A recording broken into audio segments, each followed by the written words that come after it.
Next episode, next story. Let's do this. So this is a special first look video on a new anime that's on Netflix right now, The Summer Hikaru Died.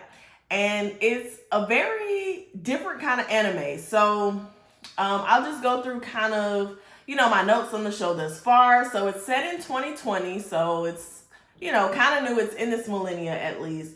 The open animations are really trippy. And I would kind of describe them more as eerie than creepy, but there are some creepy moments in the episode, but just not right at the opening. The animation style is really detailed, so fine line drawing style, but I don't have a problem with that. It's not bad. Sometimes the background noises was a little too loud. Like in the very beginning, they were sitting down, like drinking, and the cicadas or crickets or whatever they was loud as hell. So that was kind of off-putting, but not that big of a deal. So just to get into the story, Hikaru is one of the main characters, I'll say, and he essentially is outside with his friend Yoshiki, and Yoshiki just asked him, like, do you remember what happened when you went up to the mountains? Do you have like any memory?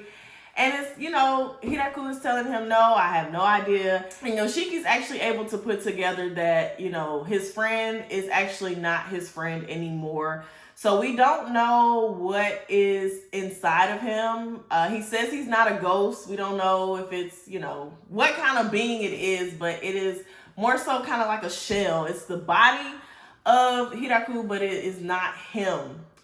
So we don't know what happened. We don't know how he ended up this way.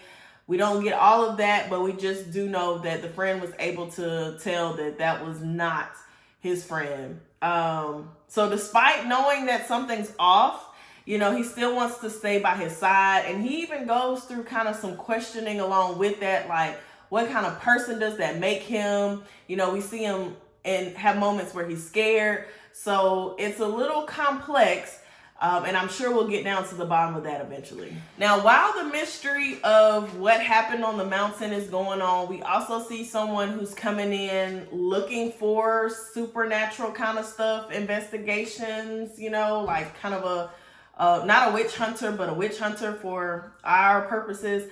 So we also see that happening as well. So I'm sure that's going to eventually cross with our main characters. At some point in time, we also see a tragedy happened at the end of the episode, which is already kind of bringing those two things together. So all in all, though, I do think this is a good show. Something interesting that I noticed is there's a lot of slang, and I'm not sure if that's actually happening in the Japanese audio or if it's like a translation thing, but there's a lot of slang. There's a lot of, ing words where they don't have the G.